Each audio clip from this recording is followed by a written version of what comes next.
Chris Turnbull, welcome to Billboard TV from Market Wheaton, and a very prolific author. I mean, just when I think I'm talking to you about a children's book, you're already an established author for adults, and you've written another adult's work. So, goodness, how busy are you? Always busy. It's always good to keep busy.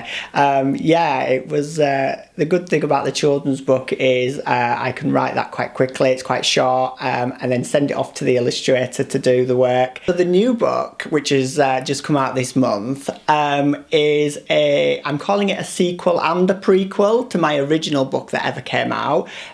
So 5 years ago, I released a book called The Vintage Coat. It's predominantly set in 1943, so World War II. I nearly said three there.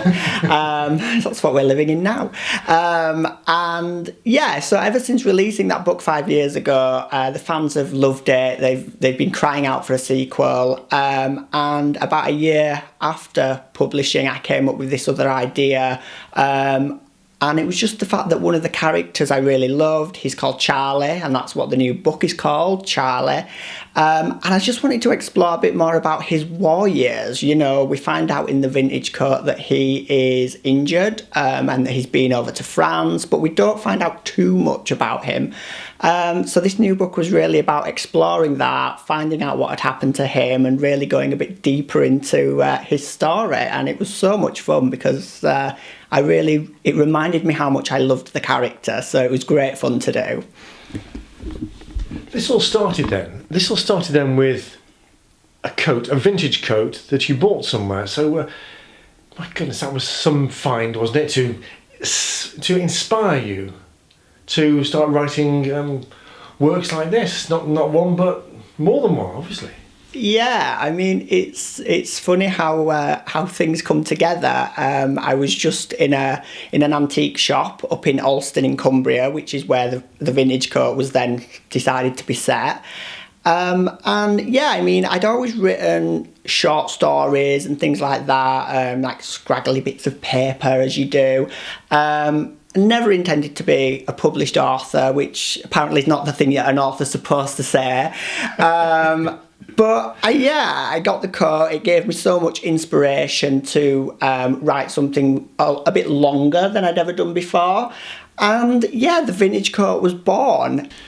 And then the decision had already been made to start writing children's books. Now, Billboard viewers will see you've got Olly the dog in your arms there.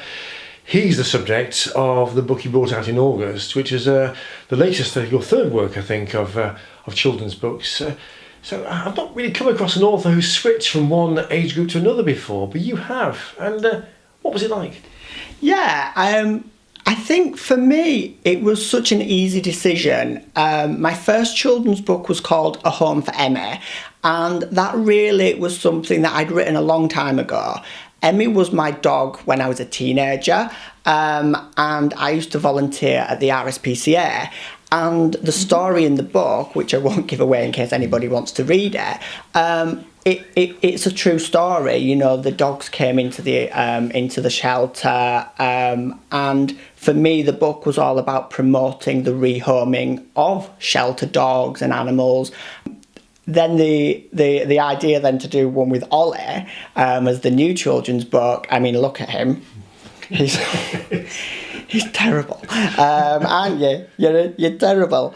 But the idea to do one with Olly was more a case of we got Olly just a couple of months before my first book came out.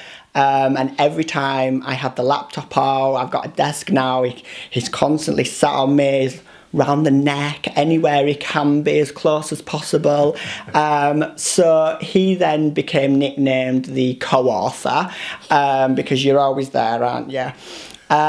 So it then became a bit of a no-brainer that actually it would be quite nice for him to star in his own. He may not look like it right now, but he's got a big personality, and the illustrations in the new book just really highlight his personality, his cheekiness, and that's what I really wanted. So the illustrator has done an amazing job at making cheeky Olly come into book form.